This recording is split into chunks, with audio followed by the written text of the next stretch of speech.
Hello my dear friends, you're on the Military Summary channel, and today we will discuss the situation in Ukraine on the 28th of June. Today we have a lot of very interesting updates, so let's start. And today we're going to start with the Russian sources map. And to be more precise, we're going to start from our Lysychansk agglomeration. As you can see, there are a lot of icons here, and one of the most important update is that Vovcharovka is under Russian control. As you can see, the Russian source map has been updated.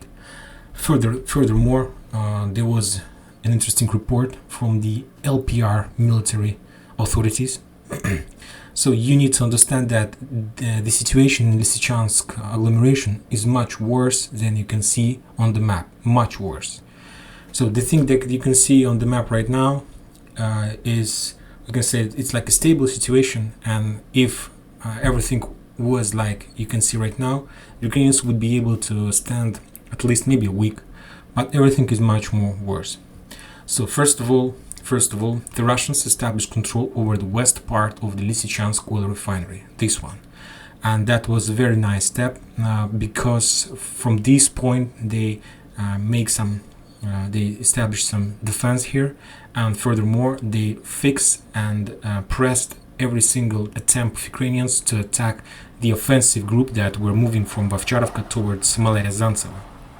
Furthermore, according to the Russian sources, according to LPR military authorities, the Russians has already passed around 30% of Lysychansk. And according to the latest update we have, the Russians are fighting near this field. This is a football field, and as you can see, it's right in the middle of Lysychansk. So the Russians has already almost split this area in two parts. So we can say that Lysychansk is already split in two parts. The one is like on the south, this one, the industrial zone, the civilian part, the friendship block, and the north part. So I must say that it might be some kind of speculation. Of course, because sometimes maybe we saw that the Russians in the past announced that they took this or that town, and after that they confirmed this information like 3 times during the few weeks. So maybe there are some scouts, some commandos. I'm not sure that the Russians should send some scouts right in the center of this town. But furthermore, let's say that the battles for Lysychansk, I can believe in that because Vovcharovka is under the Russians. Furthermore, there were a few updates from the Russians that they established total physical control over the road between Lysychansk and Bakhmut. And not just the fire control that we discussed in the previous video near this small village, Verkhnykamenka, but they also managed to establish control over the road physically on this side, on the north from Lysychansk oil refinery. One more time, it might be some kind of speculation. So now I told you all kind of information that might be some sort of speculation. The first one, that the Russians established control over the road. We're gonna see, let's wait till the end of this day of the local time. I'm sure there will be more information about this. Also, there was some kind of speculation that the Russians passed around 30%. Maybe it's true. For now, there is not much information, but this information, like hot information from the front line. So something is happening, and that the Russian maybe already controlled like oil refinery, the road, Lysychansk, and now they're like in town, and now they're storming like the south part of Lysychansk. So this is not fully 100% information, but there is some information from this area, some piece of information in this area that is 100% truly. If you remember, many videos ago I told you that if the Russians are able to establish control over Gorsko-Zolotoye, over this area, that means a lot, of course, but even in this case the Ukrainians are able to hold this area for a very long time because they still have some support and supply from Seversk towards Lysychansk, using this road that connects Seversk and oil refinery, using Bilogorovka and so on. And I told you that if the Russians want to complete this story and to finish this story as fast as possible, they need to do one thing. They need to open another front line on this bank of the river, and they need to cross Seversk River one more time. And I told you that the best solution for these purposes is, of course, to start some offensive operation near Privolye. And yesterday in the evening, the Russians crossed the river near Privolye. This one. There is very heavy clashes in this area, as you can see. First, the Russians established some bridgehead, and they took under their control like a camp, small camp for a children camp, like where children are sent by their parents during the summer and so on, summer holidays. So the Russians crossed the river and established some camp, some bridgehead in this camp, and it was yesterday in the evening. And this morning, during all this day, the Russians were storming Privolye. Furthermore, I have some updates that Ukrainians are trying to evacuate from Lysychansk using the road in Bilogorovka. They can't use the road that connects Lysychansk and Siversk. They can use just the road near Bilogorovka, and this area is heavily under very heavy fire. I'm not sure that Ukrainians are able to leave to escape this area. I'm sure that their losses is going to be very high, because we see that the Russians crossed the river and opened another front line. So that's why that they need maybe even a day or maybe less. The main idea, of course, to attack Shipilovka as fast as possible. So the main idea to take control over Privolye and then go to the south to Shipilovka, to Bilogorovka, and using this attack along the river, they will cut the Ukrainians in this area. They will cut a lot of Ukrainians in this area. So I think I'll give you my opinion that Lysychansk story is already done. And if you remember, a day ago I told you that the military that Lugansk People Republic military authority promised, it was his words, that they will finish the Lysychansk story by the end of this week. By opening this front line, I think that maybe he's right. I'm not saying that all this territory will be conquered by the Russians, or they will be able to capture all the Ukrainians. I think that he meant not this. I think that he meant that all this entire area will be totally encircled. There would be another cauldron without no way to escape, and there would be just one opportunity for the Ukrainians in this area to surrender. But now let's talk a little bit about the Ukrainians. Of course, according to information we have, the Ukrainians are sending very big reinforcement towards Seversk. According to information I have, the Ukrainians send here around 20,000 soldiers. I don't think that they are planning to push them towards this cauldron. I think that they just want to establish some defense position for just one purpose, because these forces are retreating, and to tell the truth, who knows where and when the Ukrainian military authorities will be able to stop them, because the fear has very big eyes. So they're running, so that's why the Ukrainians moved towards Siversk, a very powerful army with the number of 20,000 soldiers. Who knows, maybe they want to attack the Russians in the flank. I don't know. I don't think so, but it might be an option as well. So, as I told you, the story of Lysychansk is almost ended. So, and the thing is that what the Russians are planning to do next. We understand that as soon as Lysychansk falls, there's going to be a front line from Siversk towards Bakhmut and Kudryumovka. This line. And according to information we have, the Ukrainians pushed around 20,000 soldiers over Seversk, and there are around the same quantity, around 20,000 soldiers around Bakhmut, Soledar, and so on. So this is, we call this area in the past, this front line, as Zelensky defense line. And the question is what the Russians are planning to do next. I read a lot of information, tried to understand, tried to go through this map, trying to find out what is the best solution for the Russians. And starting from this moment, I'll try to give you my projection about the further Russians' plans in this area. So the thing is that the question is one of the most important questions the Ukrainians maybe want to ask the Russians, where they're planning to attack, where is their next directions. And the question is, which town, Seversk or Bakhmut, has more value for the Russians?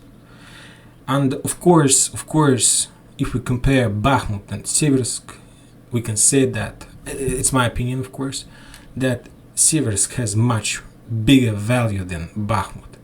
Slavyansk, we can say, is one of the most important town in this area. Not like town, but exactly these towns along the river, like Seversk, Zvanovka, Kuzminovka, Fedorovka, Perezhny, Razdolovka, Svetopokrovsk. This line is the most important line we can say in entire Ukrainian conflict in this war. I'll explain to you why. And the Russians, of course, they will try to attack this area from the first side. So we can say that as soon as the Russians are able to establish control over all this territory, and to save our time, I will mark the area that the Russians will try to establish control over with the blue line. So just for better understanding, and it's not the real situation, it's just my projection what is the Russians' next step. So they will try to take this control over this area in the very near future, like these days, as soon as the Lysychansk agglomeration falls. After that, there we're gonna see very heavy clashes around Seversk. There are around 20,000 of Ukrainian soldiers, and the clashes there are going to be very heavy. But the question is, why do I think that the Russians are trying to attack Seversk but not Bakhmut? Because we see that there are already some Russians had already some success in this area. Why not Bakhmut? Furthermore, Bakhmut is on the lowland. I explained to you. It's my projection. Maybe you have another opinion. I would like to hear and to read your opinion in the comments. But I think that I see that we will move from Seversk for a while, and let's go back to Bakhmut. If we take a look at this map, we see that the Russians are pushing on the south and are trying to encircle Semigorye and Ugledarskaya power plant. So as soon as Lysychansk agglomeration falls, I see that the Russians will continue their operation, but not to the north. They will move towards Kudrymovka, this area. So the main idea on this stage of operation will be, of course, to encircle Ugledarskaya power plant and to establish control over this small town that located on the south from Bakhmut. So this is the main idea. First of all, it will give them opportunity to push Ukrainians from Gorlovka. So that means that the shelling of this town will be reduced. So we can say that it's like some kind of safe buffer from the Ukrainians and the Russians and the DPR forces and so on. So they will put them there. And as soon as the Russians are able to do this, like to encircle or to push the Ukrainian forces from Zaitsevo, of course, we see that after that they will be able to start some offensive operation towards New York. It's like a small fortified positions like New York, Donetsk, this small agglomeration, New York agglomeration. We see that in this case, according to this configuration, the Russians will be able to attack New York from two sides. And we see that this operation might be very successful because there is at least 3 ways they can do this. So let's mark this area one more time with the blue color, but not like saying that it's true. It's just like projection to understand the territory, the lands that the Russians will be able to establish control over as soon as they do this. So we see that this might be the plan, the projection for the Russians on the south. As soon as they reduce the length of the front lines, they will have some free BTGs that they will be able to send to the south, and they will be able to shorten the front line on the south to make it more understandable, more clear, and so on. So this is like the few steps of operation. First one, Seversk, another one on the south, on the north of Gorlovka, and on the south from Bakhmut and Konstantinovka, this area. So, okay, we understand that maybe it may be like a solution, but Seversk, what Seversk can give to the Russians? Why Seversk but not Bakhmut? I explain to you. If you take a look at this area, you're gonna see that as soon as Seversk falls, from Seversk towards Kramatorsk and Slavyansk, there is no area on these entire fields. As you can see, on the south Chasovy Yar, on the west Kramatorsk, on the northwest Slavyansk, on the west east north Seversk, on the southeast Bakhmut. All this area, there is no place where the Ukrainians have any possibilities to establish their positions. So that's why there are small towns, and I'm sure that there would be no problems for the Russians to push Ukrainian from every single town. So they will just push. They will bomb, shell these towns and push Ukrainians from them until the Ukrainians will get on the line Slavyansk, Kramatorsk, Konstantinovka. So the Russians after Siversk will be able to push Ukrainians till the defense line of Zaluzhny. So let's mark this possible area by the Russians where they have some possibility to establish some control over this area. So you see. So this area that might be under the Russian control if they have success in Siversk. And this is a very critical situation because, as you can see from this perspective, we see that Bakhmut, Krasnogora, Solidar is in cauldron. It's a classic cauldron, and that's why. And by the way, I heard some opinions about this from Russian military experts and so on, that the next step of taking Bakhmut will be attack towards Chasov Yar. So the Russians will try to attack Chasov Yar. Not Bakhmut directly, but Chasov Yar, because this town is on the hill in comparison with Bakhmut. So in this configuration, they can encircle around another 20,000 Ukrainian soldiers. Furthermore, if we are talking about this configuration, we see that from this line, from this area, the Russians will be able to shell Slavyansk, to shell Kramatorsk, to shell Druzhnivka, to shell Konstantinovka, and what is the most important, they will be able to cut every single road that connects all these towns from every single area. And as you see, this situation is not very good, and if we are talking about just attack to Bakhmut, it will be like front attack right in on the fortress and with many losses. So I don't think that the Russians want to have two frontline attacks like towards Siversk, towards Bakhmut. They need to attack one place and another place should be encircled. And also this situation might give them some benefits like this back. And in this back, the Russians are able to establish their forces to build, to take all these towns and to start shell all these fortresses all along this road. And I repeat myself, they will be able to cut every single road. Furthermore, if you remember, if we are talking about the Slavyansk bridgehead, of course, as soon as Lysychansk falls, I'm sure that the Russians will activate their offensive attack towards Slavyansk, towards Mayaki, and of course their main goal would be at least to establish some position, some defense line on the line between Mayaki and Khristishe. This one.